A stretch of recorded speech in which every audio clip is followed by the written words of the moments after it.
രോഗമുള്ളിടത്തേക്ക് കൈകൾ വെക്കുക. അഭിഷിക്തൻ പ്രാർത്ഥിക്കാൻ പോകുന്ന കൃപാസ്ഥാനത്താരെ ജീവനോടെ പ്രത്യക്ഷപ്പെട്ട അമ്മേ, ലോകം മുഴുവനും ഇപ്പോഴും ഓൺലൈനിൽ പ്രാർത്ഥിക്കുന്നവരെ, ഇവിടെ തീർത്ഥാടനത്തിൽ വന്ന് തീർത്ഥാടന ഉടമ്പടിയായി നിന്ന് പ്രാർത്ഥിക്കുന്നവരെ എല്ലാവരെയും പൊൻകരങ്ങളിൽ ഏൽപ്പിക്കുന്നു. അമ്മേ, മരുന്ന് ലേപനമല്ല, അങ്ങയുടെ വചനമാണ് ഞങ്ങളെ സുഖപ്പെടുത്തിയതെന്ന് കർത്താവിൻ്റെ വചനത്തിലുണ്ടെങ്കിൽ അതിനർത്ഥം മരുന്നിനെ സുഖപ്പെടുത്താനാവാത്ത രോഗങ്ങളുണ്ടെന്നാണ്. കർത്താവ് എല്ലാ രോഗങ്ങളെയും സമർപ്പിച്ച് പ്രാർത്ഥിക്കുന്നു. കർത്താവ്, നിന്റെ വിശുദ്ധ പൗരോഹിത്യത്തെ നീ മഹത്വപ്പെടുത്തണമേ. കർത്താവ്, സഭയിലുള്ള സാന്നിധ്യം നീ പ്രകടമാക്കണമേ. ഈ നിമിഷങ്ങളിലെല്ലാം കർത്താവേ, അങ്ങ് ഞങ്ങളോട് സംസാരിക്കുകയായിരുന്നു. ആ സംസാരത്തിൻ്റെ വെളിച്ചത്തിൽ അങ്ങയുടെ മക്കൾക്ക് അങ്ങ് വിശ്വാസം നൽകി, അവർക്കങ്ങ് വിശ്വസ്തത നൽകി. കർത്താവേ, നിങ്ങൾ ഓരോ ഭവനത്തിൽ ചെല്ലുമ്പോൾ അവിടെയുള്ള രോഗികളെ സുഖപ്പെടുത്തണമെന്ന് കൽപ്പിച്ചയച്ചവനെ, അതിൻ്റെ പേരിലാണ് കർത്താവേ ഞങ്ങൾ ഇന്നും, നിൻ്റെ കൽപ്പനയുടെ പേരിലാണ് കർത്താവേ ഞങ്ങൾ കൈ ഉയർത്തി രോഗശാന്തി പ്രാർത്ഥന നടത്തുന്നത്. ഞങ്ങൾ പ്രാർത്ഥിക്കുമ്പോഴൊക്കെ കർത്താവെ അബിമേലെക്കുകാരുമുള്ള യുദ്ധത്തിലെ മോസസ് കൈ ഉയർത്തിയപ്പോൾ ജോഷുവയുടെ സൈന്യം വിജയിച്ചതുപോലെ എന്തെല്ലാം നിന്റെ തിരുസന്നിധി ഞങ്ങൾ കൈ ഉയർത്തുന്നുവോ അന്നെല്ലാം ഞങ്ങളെ ബന്ധിച്ചിരിക്കുന്ന രോഗങ്ങൾ, പീഡകൾ, എല്ലാ തരത്തിലുള്ള ദോഷങ്ങൾ, തടസ്സങ്ങൾ യേശു കർത്താവാണെന്ന് പ്രഘോഷിച്ചുകൊണ്ട് പിശാചുകൾ വിട്ടൊഴിഞ്ഞതുപോലെ യേശുവിന്റെ നാമത്തിൽ മാരക രോഗങ്ങൾ മാറിപ്പോകട്ടെ. ശ്രദ്ധിക്കട്ടെ, ശ്രദ്ധിക്കട്ടെ, ശ്രദ്ധിക്കട്ടെ.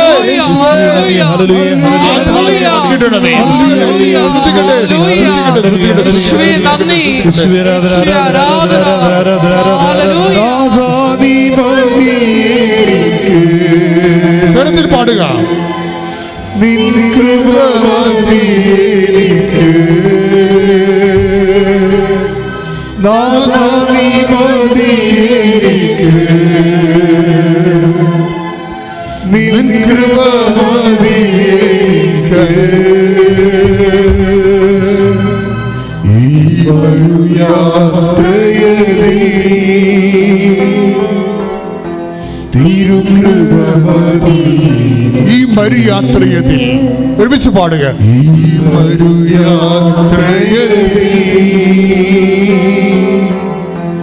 തിരുകൃപ മതി.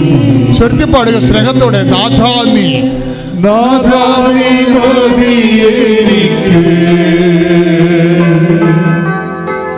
നിൻ കൃപ മതി എനിക്ക്, നാഥാ നീ മതി എനിക്ക്, നിൻ കൃപ മതി എനിക്ക്. ഈ മരുയാത്രയതിൽ തിരുകൃപ മതി എനിക്ക്.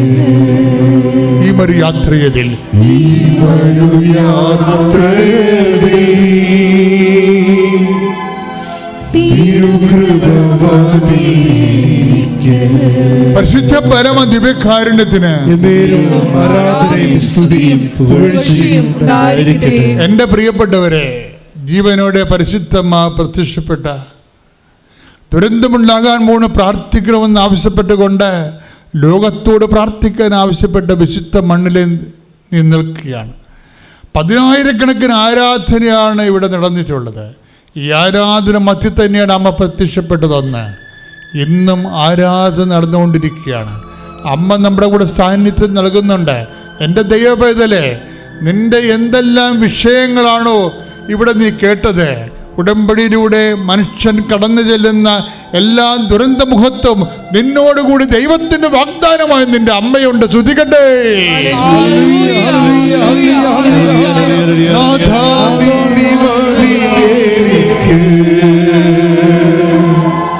നിൻ കൃപ മതി എനിക്ക്,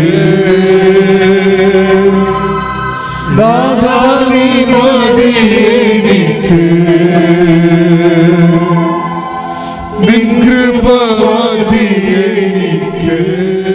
Take the word of God. ശ്രുതിക്കട്ടെ. ഹല്ലേലൂയ. യോഹന്നാൻ 16:23. അന്ന് നിങ്ങൾ എന്നോട് ഒന്നും ചോദിക്കുകയില്ല. 6 നിയോഗങ്ങളില്ല, അസ്തമിച്ചു. 6 നിയോഗങ്ങൾ അസ്തമിക്കും അവിടെ വെച്ച്. ചോദിക്കണേ എന്താണ്? പരിശുദ്ധാത്മാവ് മാത്രമേ ചോദിക്കത്തുള്ളൂ. അതുകൊണ്ടാണ് അവസാനം വരുമ്പോൾ നിയോഗങ്ങളെല്ലാം അവസാനിച്ചതിന് ശേഷം ഈശോ പരിശുദ്ധാത്മാവിനെ അപ്പോസ്തലന്മാർക്ക് കൊടുക്കണതിൻ്റെ കാര്യം. അവിടെ വെച്ച് വരുമ്പോൾ പരിശുദ്ധാത്മാവ് ഈ വെള്ളം കുടിക്കണേ, ഇനിയും ദാഹിക്കും. നിയോഗം തന്നെ പ്രാർത്ഥിച്ചിരുന്ന് അത് നേടി പിന്നെ നിയോഗം വെച്ച് അത് നേടി അത് നിയോഗം വെച്ച് പിന്നെ നേടിയിരിക്കുമ്പോൾ ഈ വെള്ളം കുടിക്കണവന് ഇനിയും ദാഹിക്കും. പിന്നെ നിയോഗങ്ങൾ കൊണ്ട് പൊറുതിമുട്ടി ചാകണ വരെ നിയോഗങ്ങളാവും. എന്താ കാര്യം? ദൈവം അത് ഉദ്ദേശിക്കണില്ല. ഈ വെള്ളം കുടിക്കണം, ഇനിയും ദാഹിക്കും. ഞാൻ തരുന്ന വെള്ളം കുടിക്കുന്നവർക്ക് take the word of God. ശ്രുതിക്കട്ടെ. ഹല്ലേലൂയ. യോഹന്നാൻ 4:13-14 തിരുവചനങ്ങൾ. യോഹന്നാൻ 4:13-14. യേശു പറഞ്ഞു, ഈ വെള്ളം കുടിക്കുന്ന ഏവനും വീണ്ടും ദാഹിക്കും. പുതിയൊരു ആവശ്യം, പുതിയ ആവശ്യങ്ങൾ ഉണ്ടായിക്കൊണ്ടേയിരിക്കും. ആക്രാന്തം ഉണ്ടായിക്കൊണ്ടിരിക്കും, അസ്വസ്ഥത ഉണ്ടായിക്കൊണ്ടിരിക്കും. പിന്നെന്താണ്? ഞാൻ തരുന്ന വെള്ളം കുടിക്കുന്നവർക്ക് ഒരിക്കലും ദാഹിക്കത്തില്ല. ഞാൻ തരുന്ന വെള്ളം എന്താണ്? തിരുനാളിൻ്റെ മഹാദിനത്തിൽ അവൻ എഴുന്നേറ്റ് നിന്ന് ഉച്ചത്തിൽ പറഞ്ഞു, ആർക്കെങ്കിലും ദാഹിക്കുന്നെങ്കിൽ അവൻ എൻ്റെ അടുത്ത് വരട്ടെ. എന്നെ വിശ്വസിക്കുന്ന അധരത്തിൽ നിന്ന് ഹൃദയത്തിൽ നിന്ന് ജീവജലത്തിൻ്റെ അരുവികൾ ഒഴുകും. ശ്രുതികടെ. ഹല്ലേലൂയ. 7:37 യോഹന്നാൻ. ശ്രുതികടെ. ഹല്ലേലൂയ.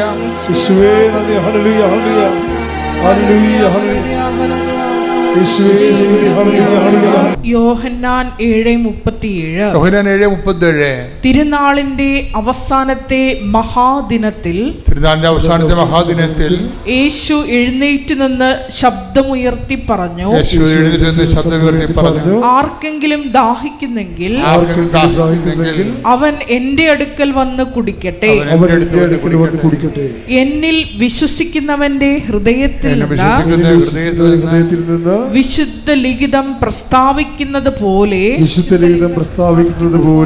ജീവജലത്തിന്റെ അരുവികൾ ഒഴുകും. എന്താണ് ജീവജലത്തിന്റെ അരുവിയും? താഴെ പറയുന്നുണ്ട്, തന്നിൽ വിശ്വസിക്കാതിരുന്നവര് സ്വീകരിക്കാതിരിക്കുന്ന പരിശുദ്ധാത്മാവിനെ കുറിച്ചാണ് അവനത് പറഞ്ഞത്. ഒന്ന് പറഞ്ഞ്, തന്നിൽ വിശ്വസിക്കാനിരുന്നവര് സ്വീകരിക്കാനിരിക്കുന്ന പരിശുദ്ധാത്മാവിനെ കുറിച്ചാണ് അവനത് പറഞ്ഞത്.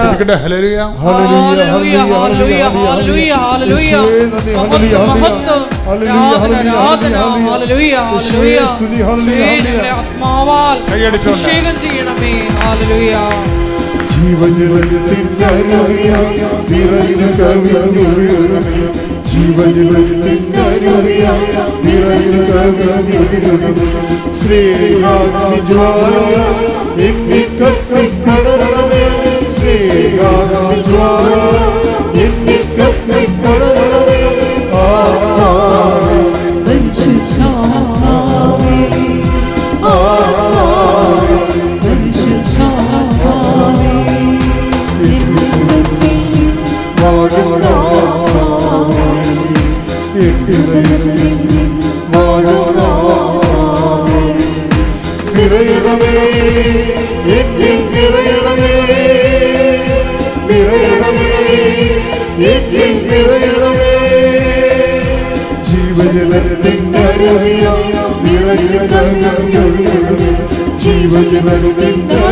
പരിശുദ്ധ പരമദിവ്യകാരുണ്യത്തിന് നേരവും ആരാധനയും സ്തുതിയും പുകഴ്ചയും ഉണ്ടായിരിക്കട്ടെ. ധ്യാനം അതിൻ്റെ വഴിക്ക് പോയിക്കൊണ്ടിരിക്കുകയാണ്. പരിശുദ്ധാത്മാവ് നമുക്ക് ഒരുപാട് നൽകി നമ്മൾ നയിച്ചുകൊണ്ടിരിക്കുകയാണ്. ഈ ധ്യാനം നിങ്ങൾ വീണ്ടും കൂടണം. നിങ്ങൾ ധ്യാനിപ്പിക്കുമ്പോൾ ഞാനും ധ്യാനം കൂടിക്കൊണ്ടിരിക്കുകയാണ്. കർത്താവ് നല്ല ചൈതന്യത്തോടെ ഈ കർത്താവിൻ്റെ അവകാശവും ഓഹരിയുമാകുന്ന ദൈവജനത്തോട് കാരുണ്യം കാണിക്കുന്നതാണ് ധ്യാനത്തിൻ്റെ എല്ലാ വശങ്ങളെയും കുറിച്ച് നമ്മൾ എന്ത് ചെയ്യണമെന്ന് പറഞ്ഞു തരുന്നുകൊണ്ടിരിക്കുന്നത്. പരിശുദ്ധാത്മാവിനെ നിലനിർത്തിക്കൊണ്ടിരുന്നാൽ അതിന് പറ്റുന്നൊരു ജീവിതം ജീവിക്കണമെന്നുള്ളതാണ് ഈ 6:13 എഫേസ്യൻസ് നമ്മൾ കണ്ടത്. എങ്ങനെ പരിശുദ്ധാത്മ ഇപ്പം നടപടി എഫേസസ് 4:30, തെസ്സലോനിക്കർ 5:19 പരിശുദ്ധാത്മാവിനെ എങ്ങനെ വേദനിപ്പിക്കാതിരിക്കാം, പരിശുദ്ധാത്മാവിനെ എങ്ങനെ ദുഃഖിപ്പിക്കാതിരിക്കാം, പരിശുദ്ധാത്മ ജീവിക്കാം, അതിനുള്ള ഒരു ഭൗതിക സാഹചര്യങ്ങളെക്കുറിച്ചാണ് നമ്മൾ എഫേസ്യസ് 6:13 പറയണത്. ദൈവത്തിൻ്റെ എല്ലാ ആയുധങ്ങളും ധരിക്കുവിനെന്ന് പറയണത്. ഇതൊക്കെ ഹോംവർക്കുകളാണ്. ഉടമ്പടി എടുത്തവരെ വീട്ടിൽ പോയിട്ട് വീണ്ടും ഈ ധ്യാനം ഒന്നിൽ കൂടണം. പക്ഷെ ദൈവത്തിന് തോന്നണം നിങ്ങൾ ധ്യാനം കൂടുകയാണെന്ന്. അല്ല അച്ഛൻ പറഞ്ഞ് ധ്യാനം കൂടാൻ, അച്ഛൻ പറഞ്ഞ് കൊച്ചി പോകാൻ, ഞാൻ കൊച്ചി പോകുമെന്ന് പറയരുത്. നിങ്ങൾ ദൈവത്തിന് തോന്നണം നിങ്ങൾ ദൈവമേഖലയിലേക്ക് വരുന്നു. ഇപ്പം എന്താ ഈ നമ്മുടെ ഇവനില്ലേ ജെറോമിയുടെ പ്രശ്നം എന്താ? ജെറോമി ഇങ്ങനെ മെറിറ്റിൽ മാത്രം സ്വന്തം കഴിവ്, സ്വന്തം വിദ്യാഭ്യാസം, സ്വന്തം സർട്ടിഫിക്കറ്റ്, സ്വന്തം പ്രൊമോഷൻ, അങ്ങനെ നല്ല പ്രൊഫൈൽ പെട്ടെന്ന് കൊച്ചു കാലം കൊണ്ട് തന്നെ വലിയ പ്രൊഫൈൽ ഉണ്ടാക്കിയ ആളാണ്. അപ്പോൾ അയാൾ അതുകൊണ്ട് അയാൾക്ക് കുടുംബ പ്രാർത്ഥനയും പള്ളിക്ക് പോക്കുമൊക്കെ കുറഞ്ഞ് വന്ന് എന്താ മെറിറ്റിലാണ് അദ്ദേഹം ജീവിക്കണത്. മെറിറ്റിൽ ജീവിച്ചവളുടെ പ്രശ്നം എന്ന് വെച്ച് കഴിഞ്ഞാൽ പ്രൊട്ടക്ഷൻ ഉണ്ടാകത്തില്ല. അതുകൊണ്ടാണ് ദൈവം ഒരു ഓപ്ഷൻ വെച്ചിരിക്കുന്നത്. എന്താണ്? Not by merit but by grace. അതെപ്പോഴും ഓർത്തേക്കണം. മെറിറ്റിൽ മാത്രം നമ്മൾ ആശ്രയിച്ചാൽ നമുക്ക് സംരക്ഷണം പോകും. പക്ഷെ നമ്മൾ ഗ്രേസിലും ആശ്രയിക്കണമെന്നുണ്ടെങ്കിൽ, ഇപ്പോൾ ഇയാൾക്ക് എന്താ സംഭവിച്ചെന്നറിയാവോ? ഇയാൾ മെറിറ്റിൽ മാത്രം ആശ്രയിച്ച് ജെറോമിക്ക് എന്ത് പറ്റി? പെട്ടെന്ന് സോഫ്റ്റ്വെയർ എല്ലാം ചേഞ്ച് ആയി. സോഫ്റ്റ്വെയർ എൻജിനീയറാണ്. നിങ്ങൾക്കറിയില്ല, ഇപ്പോൾ നമ്മൾ മൈക്രോസോഫ്റ്റിൻ്റെ ഓരോ പഴയ സംഭവമല്ലല്ലോ ഇപ്പോൾ എടുക്കണേ. ഇപ്പോൾ AI വന്നപ്പോൾ കമ്പ്യൂട്ടർകാരുടെ എല്ലാവരുടെയും പണി പോയി. പലരുടെയും ഒരു 50% ആൾക്കാരുടെ പണി പോയി. അതാണ് ഇപ്പോൾ ആൾക്കാർ ഈ ഡിജിറ്റലി AI പഠിക്കാൻ പോണത്. ആർട്ടിഫിഷ്യൽ ഇൻ്റലിജൻസ് വന്നപ്പോൾ കമ്പ്യൂട്ടറിൻ്റെ പല ആൾക്കാരുടെയും പണി പോയി. ഏറ്റവും പണി കിട്ടിയ, ഏറ്റവും പ്രയാസം അനുഭവിച്ച IT മേഖലയിലാണ്. അങ്ങനെ ഈ ഇപ്പോഴത്തെ പുതിയ സംവിധാനത്തിൽ പണി പോയ ആളാണ് ഇങ്ങേര്, നമ്മുടെ ജെറോമി എന്ന് പറഞ്ഞ ആൾ.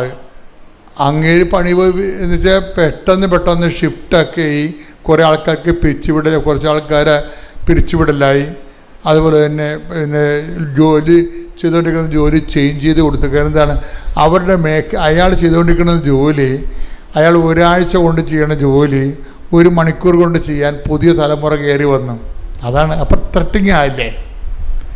അയാൾ ഒരാഴ്ച കൊണ്ട് ചെയ്തുകൊണ്ടിരുന്ന ജോലി 1 മണിക്കൂർ കൊണ്ട് ചെയ്യാൻ വേണ്ടി AIയുടെ പുതിയ ആൾക്കാർ കയറി വന്നു. അപ്പോൾ ഇയാൾക്ക് ആക്രിപ്പണിയായി അതിൻ്റെ അകത്ത്. അപ്പോൾ പഴയ സെറ്റപ്പെല്ലാം പോയി. പണ്ട് വൈറ്റ് കോളറൊക്കെ ഇട്ട് നല്ല ശമ്പളമൊക്കെ മേടിച്ച് കഴിയുമ്പോൾ കമ്പനിക്ക് വേണമെന്നില്ല, വേണേ നിൽക്കുക അല്ലേ പോ എന്ന് പറയുന്നത്. കോൺട്രാക്റ്റല്ലേ എല്ലാം. തട്ടെന്ന് പറഞ്ഞാൽ ഇതുപോലെ വല്ലാത്ത തട്ട് കിട്ടി. അതുകൊണ്ടാണ് എപ്പോഴും നിങ്ങൾ പറയണത്, എപ്പോഴും നമ്മൾ മെറിറ്റിൽ പോകാൻ പറ്റത്തില്ല. നമ്മൾ ഉടമ്പടിയിലായിരിക്കുന്നതിൻ്റെ ഒരു ഇൻഷുറൻസ് നമ്മൾ എടുക്കുകയാണ്. എങ്ങാനും തട്ടുകേട് വന്നാൽ തന്നെ നമ്മളെ താങ്ങാൻ കർത്താവിൻ്റെ കൈകളുണ്ടാവും. കൈയടിച്ച് സ്തുതിക്കട്ടെ. ഹല്ലേലൂയ, ഹല്ലേലൂയ, ഹല്ലേലൂയ, ഹല്ലേലൂയ, ഹല്ലേലൂയ. മഹത്വം, മഹത്വം, ആരാധന, ആരാധന. ഹല്ലേലൂയ, ഹല്ലേലൂയ, ഹല്ലേലൂയ. അത് കർത്താവിൻ്റെ ഒരു വാഗ്ദാനങ്ങളിലാണ് പോണത്. കാര്യം നിനക്ക് ലോകത്തിൽ സഞ്ചരിക്കുമ്പോൾ എന്തെങ്കിലും തട്ടുകേടുണ്ടായാലും കമ്പനിയുടെ നിയമങ്ങൾ മാറാം, ലോകത്തിൻ്റെ എൻജിനീയറിങ് ഇപ്പോഴുള്ള കറണ്ടായിട്ടുള്ള ടെക്നിക്സൊക്കെ എല്ലാം മാറാം, ടെക്നോളജി ചേഞ്ച് ചെയ്യാം. അപ്പോൾ കമ്പനി നിന്നെ പുറത്താക്കും. പക്ഷേ ഒരു അഷ്വറൻസ് നമുക്കുണ്ട്. എന്താണ്? I will not disown you at any cost. Company മാറിയാലും ടെക്നോളജി മാറിയാലും ഞാൻ മാറത്തില്ല, ഞാൻ നിന്നെ തങ്ങും. Take the bed up. ശ്രുതികട ഹല്ലേലൂയ, നീ വരൂ. ശ്രുതികട ഹല്ലേലൂയ.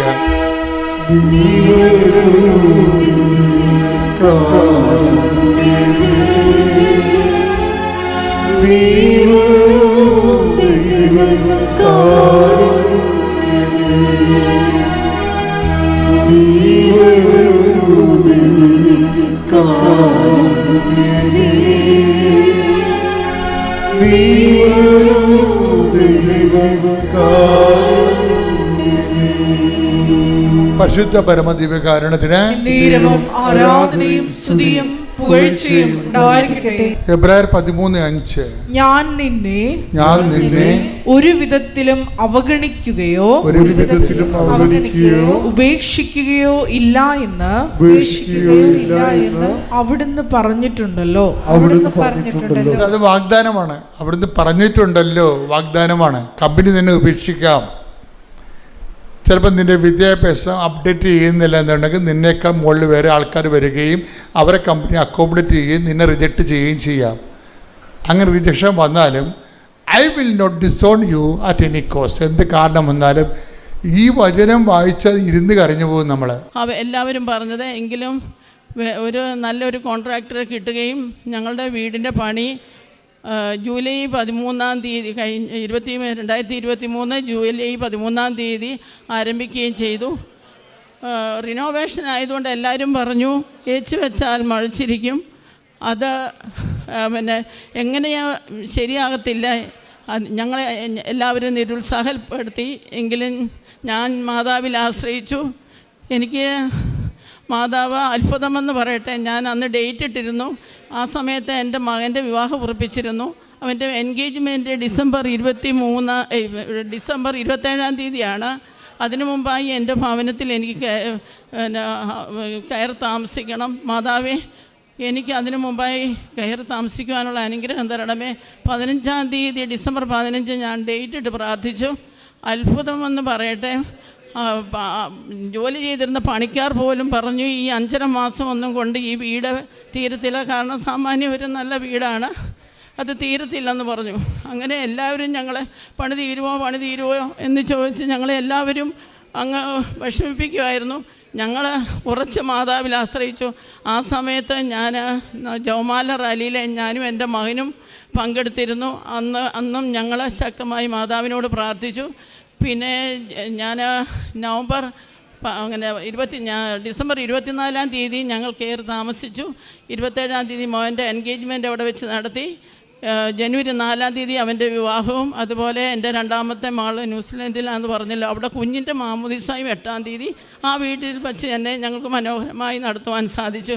ഞങ്ങൾ വീട് പണി നടത്തുന്ന സമയത്ത് മഴയുള്ള സമയമായിരുന്നു. മഴ പെയ്യുന്നുണ്ട്, പക്ഷെ ഞങ്ങളുടെ പണീനെ ഒന്നും തടസ്സപ്പെടുത്തുന്നില്ല. മാതാവ് മേഘം ചൂടി നിൽക്കുന്ന പോലെ ഞങ്ങളുടെ ഭവനത്തെ ആ മഴയൊന്നും ബാധിക്കാതെ ഞങ്ങൾക്ക് വേണ്ട സമയത്ത് മഴ, അതായത് വൈകുന്നേരങ്ങളിൽ അത് തണുപ്പിക്കാനുള്ള മഴ, അങ്ങനെ തന്ന മാതാവ് ആ ഭവനത്തിൻ്റെ പണി അതിമനോഹരമായി നടത്തി തന്നു. പിന്നെ ഞാൻ നവംബർ 13 ഞങ്ങൾക്കൊരു കൂട്ടായ്മയുണ്ട്. അത് ചങ്ങനാശ്ശേരി കുന്നേൽപ്പള്ളി എന്ന ഒരു പള്ളിയിലാണ്. അവിടെ വെച്ച് ഞങ്ങൾ ഈ മരിയൻ കൂട്ടായ്മയാണ്. അവിടെ ഞങ്ങൾ എല്ലാ മാസവും 13 അഖണ്ഡ ജപമാല നടത്തും. ആ ജപമാലയുടെ സമയത്ത് ആരാധന എഴുന്നള്ളിച്ച് വെച്ചാണ് ആ ജപമാല. ജപമാല കഴിയുമ്പോൾ അച്ഛൻ ആരാധന നടത്തുന്ന സമയത്ത് പരിശുദ്ധ കുർബാനയിൽ എനിക്ക് കൃപാസന മാതാവിനെ കാണാൻ സാധിച്ചു. എനിക്കത് ഭയങ്കര അതിശയമായിപ്പോയി. ഞാൻ എപ്പോഴും മാതാവിനോട് പ്രാർത്ഥിക്കുമ്പോൾ ഞാൻ പറയുന്നത്, ദീപകാരുണ്യത്തെ ഉദരത്തിൽ വഹിച്ച എൻ്റെ പരിശുദ്ധ അമ്മയെന്ന് ഞാൻ ചേർത്തിങ്ങനെ പ്രാർത്ഥിക്കാറുണ്ട് എപ്പോഴും. എനിക്ക് മാതാവിനെ അങ്ങനെ കാണാൻ സാധിച്ചു. അതുപോലെ എല്ലാ വെള്ളിയാഴ്ചകളിലും ഞാൻ നോയമ്പെടുക്കുന്നുണ്ട്. അതുകൂടാതെ ബുധനാഴ്ചയാണ് ഞാൻ ഉപവാസം എടുക്കുന്ന ദിവസം. ബുധനാഴ്ച ഏതെങ്കിലും വിധത്തിൽ ഞാൻ രാവിലെ മറന്നു പോയെങ്കിൽ ആ സമയത്ത് എനിക്ക് മുല്ലപ്പൂവിൻ്റെ മണം ഭയങ്കരമായിട്ട് അനുഭവപ്പെടാറുണ്ട്. പിന്നെ ഇവിടെ ഞാനും എൻ്റെ ജീവിത പങ്കാളിയും എല്ലാ ദിവസവും കുർബാന, ഒരു ദിവസം പോലും മുടങ്ങാതെ കുർബാനയ്ക്ക് പോവും. പിന്നെ അതുപോലെ എൻ്റെ മകനും ദൈവികമായ കാര്യത്തിൽ വളരെ തീക്ഷ്ണതയോടെ ഇടപെടുന്ന ഒരു വ്യക്തിയാണ്. അവന് ശക്തമായി ഇവിടെ വന്ന് പ്രാർത്ഥിച്ചു. മാതാവിനെ ഞങ്ങളുടെ വീട്ടിൽ മാതാവിൻ്റെ ഫോട്ടോ മോൻ ഇവിടെ വന്ന് മേടിച്ചുകൊണ്ട് പോയി അത് വെഞ്ചരിച്ച് ഞങ്ങളുടെ വീട്ടിൽ അമ്മയുടെ ഫോട്ടോ ഞങ്ങൾ സ്ഥാപിച്ചു. ഞങ്ങളെല്ലാവരും ഇപ്പോൾ അമ്മയുടെ ഭക്തരാണ്. മോനും അച്ചാച്ചനും ഒക്കെ ഭയങ്കര വിശ്വാസമാണ് മാതാവിൽ. അമ്മ ഞങ്ങൾക്ക് ചെയ്തതെന്ന് അതുപോലെ തന്നെ എൻ്റെ മകൾക്ക് വേണ്ടി ഞാൻ പ്രാർത്ഥിച്ചു. എൻ്റെ മൂത്ത മകൾ ഖത്തറിൽ, അവിടെ ഹസ്ബൻഡ് ഖത്തറിലാണ്. അവിടെ പ്രോമട്രി ഡെന്റിസ്റ്റിൻ്റെ പ്രോമട്രി എക്സാം എഴുതുന്ന സമയത്ത് ഞാൻ മാതാവിനോട് പ്രാർത്ഥിച്ചു, ഫസ്റ്റ് ചാൻസിൽ തന്നെ എൻ്റെ മാതാവ് എൻ്റെ കുഞ്ഞിനെ എക്സാം പാസ്സാകാനുള്ള കൃപ കൊടുക്കണമെന്ന്. ആ സമയത്ത് അവിടെ ഫാമിലി വിസ കൊടുക്കുന്നില്ലായിരുന്നു. മോക്ക് ഫസ്റ്റ് ചാൻസിൽ തന്നെ പ്രോമട്രി ഡെന്റിസ്റ്റ് പരീക്ഷ പാസ്സാകാനും പിന്നെ ഫാമിലി വിസ അതിശയമായിട്ട് അവിടുത്തെ ഓഫീസിലൊക്കെ എല്ലാവർക്കും അതിശയമായി പോയി. ഇവരുടെ മാത്രം ഫാമിലി വിസ ശരിയായി. അങ്ങനെ മോൾക്കും കുഞ്ഞുങ്ങൾക്കും അവിടെ പോകാനും സാധിച്ചു. പിന്നെ എൻ്റെ മോൻ്റെ വിവാഹവും അതുപോലെ ഞാൻ പ്രാർത്ഥിച്ചു. അവൻ ഇച്ചിരി ദൈവികമായ കാര്യങ്ങളിലൊക്കെ ഇടപെടുന്ന ഒരു വ്യക്തി ആയതുകൊണ്ട് മാതാവേ, അവന് കിട്ടുന്ന ഒരു ജീവിത പങ്കാളിയും അതുപോലെയുള്ളൊരു കുഞ്ഞായിരിക്കണമെന്ന് ഞാൻ പ്രാർത്ഥിക്കുമായിരുന്നു. അവന് അതുപോലെ തന്നെ ഇവൻ കൊയറിലൊക്കെ ഉണ്ട്. അവനും അതുപോലെ തന്നെ നല്ലൊരു ജീവിത പങ്കാളിയെ മാതാവ് അനുഗ്രഹിച്ചു. അവളും അവരുടെ പള്ളിയിലെ കൊയറിലെ മെമ്പറാണ്. അതുപോലെ തന്നെ ദൈവിക കാര്യങ്ങളിലും നല്ല ഒരു തീക്ഷ്ണതയുള്ള നല്ലൊരു കുഞ്ഞിനെ അവന് ഈശോ